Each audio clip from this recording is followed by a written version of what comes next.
and I have, in order to defend myself, I have to fortify myself with some coffee, but otherwise, at least because I will tend to fall asleep in my own presentation. So this is the topic I was given, and I'm also, I know I'm going to be followed by two very, very distinguished people who will carry forward, I think, what I'm going to be saying. And I'd like to relate what I'm going to be saying to what was said yesterday.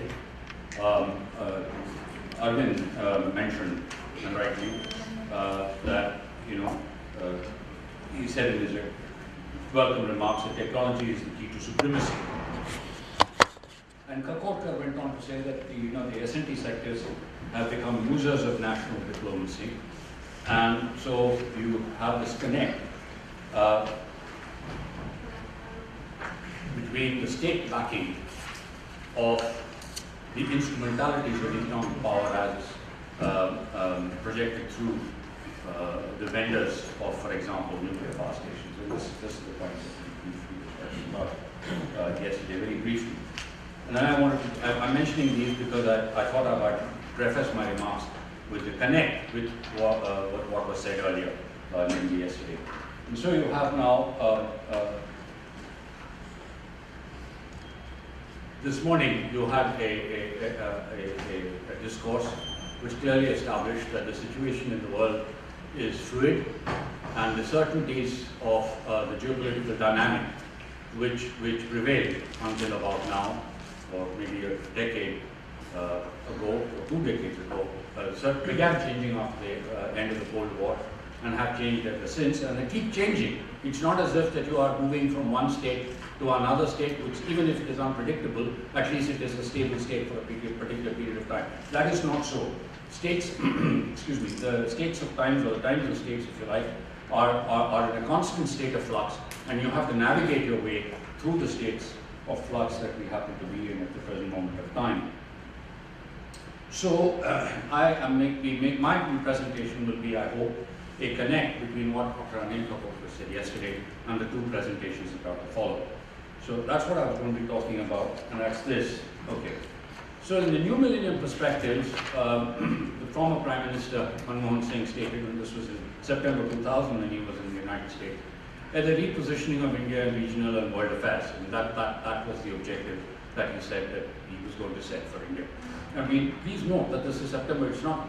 It's quite a long time away. We're exactly, in fact, 15 years from the time that was said. And so now the next Prime Minister, Mr. Narendra Modi, said there is a growing trend in international collaboration, research and development. We should take full advantage of this. And for this reason, I have placed science and technology at the forefront of our diplomatic engagement. That's the statement by the Prime Minister in his address, the Indian Science Congress in Mumbai, a short while ago, on the 3rd of January, in fact. Okay, so what does geopolitical repositioning mean? And all of you who have been here, excuse me, over the last, earlier today and yesterday, will make the necessary connects.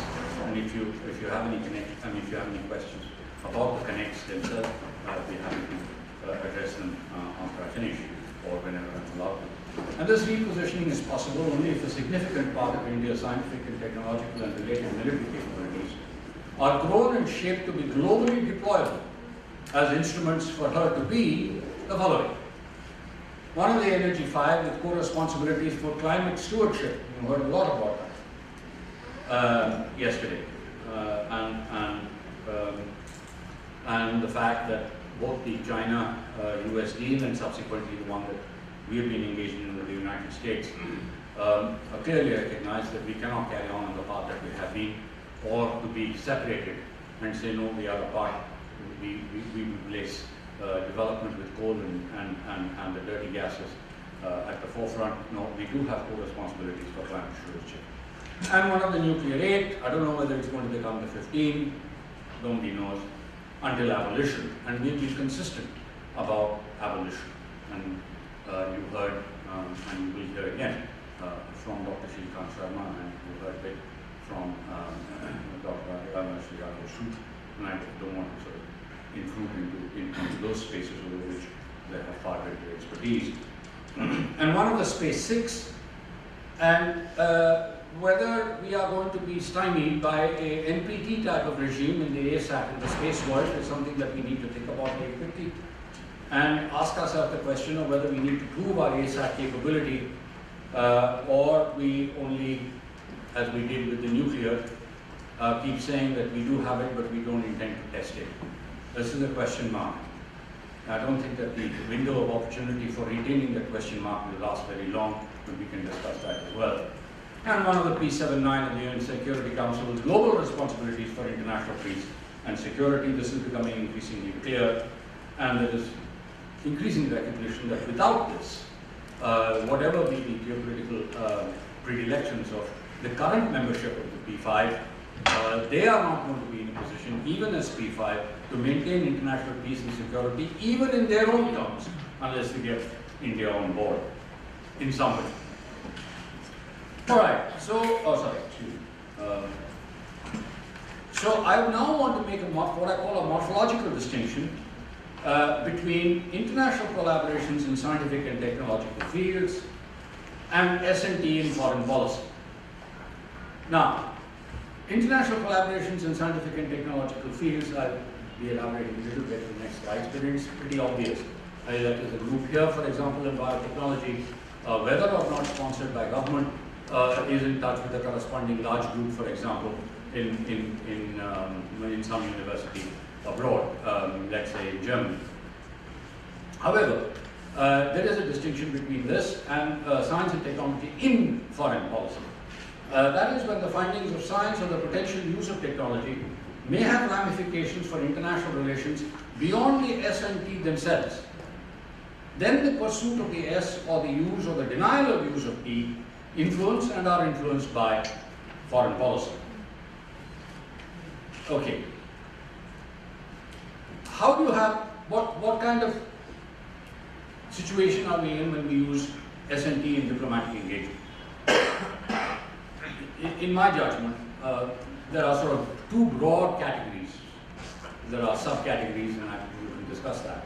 But when a quid pro quo is negotiated for India in return for India's participation as a state, as distinct from as a university, as an individual, using a scientific or other advantages, such as, for example, the location advantage that we have on the UN-sponsored Tumba Equatorial Rocket Launching Station in Tumba, just not far from here, at the magnetic equator, because that particular location was very advantageous for investigating certain aspects of the upper atmosphere and the lower space, that interface. Epidemiological, the WHO-sponsored vaccine trial. WHO-sponsored means that you'll have a situation where an international agency is engaged with us, this time the World Health Organization, on sponsoring certain types of vaccine trials which are new in this country. For example, anti-malarial vaccines or some other kind of vaccines which are very, very new.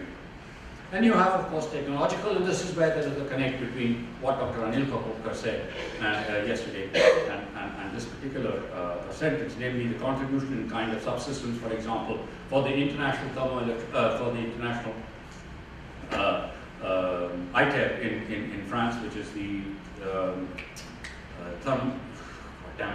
thermonuclear energy reactor in France, and mirror actuators for the 30-meter telescope in Hawaii, which we have just supplied, or we are going to be supplying. It's a major, major thing. If those actuators don't work, then that 30-meter telescope cannot work. So this is the point. The point here is that these are not just subcontracts for something that has to be delivered because it happens to be cheaper. No, that's not what this is. If the systems that we supply do not work, or are in some way, in other words, they become dependent to this extent on Indian supplied expertise, subsystems, or components. And of course, the reciprocal use of facilities, the GMRT, the giant meter wave radiators. How many of you have seen the giant meter wave radiator scope in Pune? Anybody? Has anybody gone to the website? Please go to the website of the giant meter wave telescope. It's right here if you've got these little machines and you can see them. It's a fabulous facility. It is the world's largest radio telescope of that kind.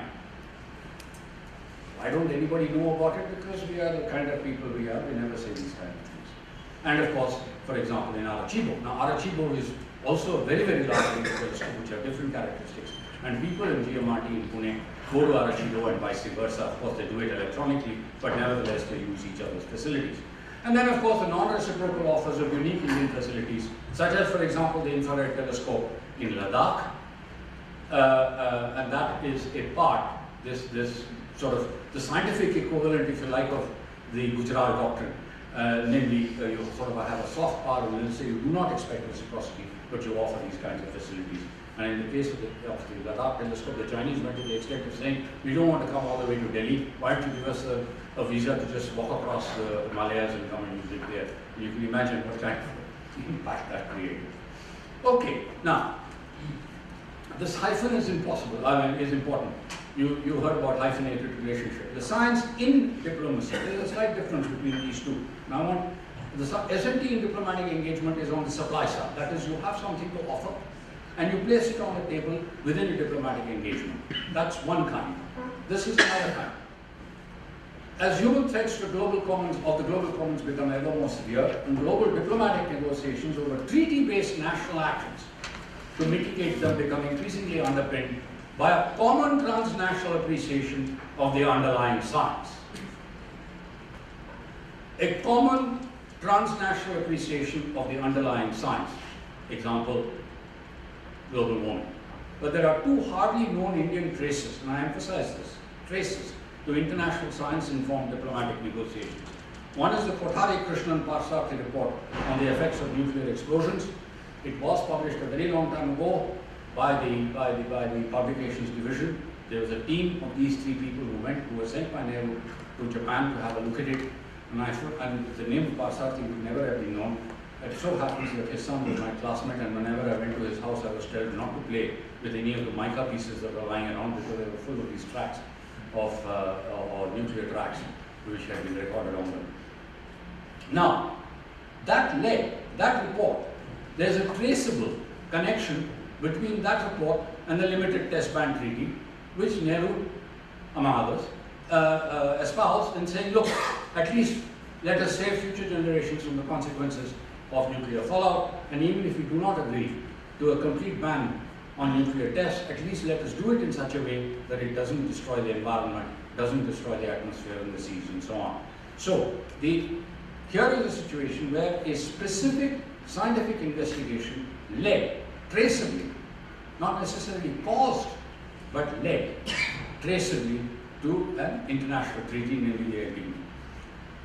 Then, this is even less known. The Kulkarni Ramanathan was a student of C.V. Raman. Kulkarni Ramanathan in the 1940s did work on the vertical transport of ozone in the atmosphere. It was thereafter followed up by the British Antarctic Survey, much later, some 20-30 years later. It defined ozone CFC chemistry, and that CFC chemistry has led eventually to the Montreal Protocol. Point I'm driving at is the connectivity between science, the environmental or other consequences thereof, the diplomatic negotiation to alleviate a common problem that is experienced by the whole of mankind, and the efforts through treaty to mitigate them by national actions which are obligatory within the limits of the treaty defined on all countries who are signatories to that treaty. Okay, now this high technology engagement you've heard a lot about, and I want to spend a little time on this. As us traversed from India being a targeted discriminatee, 1974 end test, and then caused the formation of the NSG. Then the 1987 ASLV test, this is not very well known, which caused the formation of the MTCR, the Missile Technology Control Regime. The 1998 end test, of course, led to the enormous entities list, and to being now a participant discriminator, namely the invitation to become part of the technology control regimes. Part invitation, part desire, a part imperative on the part of the others, and also harm. So the regulations have been, and this is something that you will hear more about, so I will learn from Dr. Srikanth Sharma, so I won't go into much detail. The regulations have been notified under Indian laws pertaining to dual use military materials, whose export from India is controlled in ways designed to advance India's foreign policy goals. I mean, that's the purpose of that exercise. Access to high technology is one thing, but it advances India's foreign policy goals through trade in high technology. And the Indian export control evolution has happened over 2 decades, and somewhere around 1993 it began last. And in 2014 we have extended member support for India's membership of the export control regimes. Science rebalance to Asia, a fundamental shift is taking place in the geography of science. Networks of research collaboration are expanding in every region of the globe, and the established science superpowers of the United States and Europe have dominated research world since 1945. Yet in this Atlantic axis, just see what kind of words they use: superpower, science superpower, axis, is unlikely to remain the focus of research in 2045 and perhaps even by 2020. This is data supported article in Nature, which came out in 2012, and you note the use of those expressions. So you have a confluence as India enlarges her scientific presence in more fields of S&T, more entities and more countries and similar scientific presences will seek collaborator with the state and non-state institutions, and conversely, as India's technological capabilities rise higher, quote unquote, in part through such collaborations themselves, i.e. by bootstrapping, increasing proportions of the implications of these collaborations will lie at the confluence of science and technology, foreign policy, and national security. Thank you.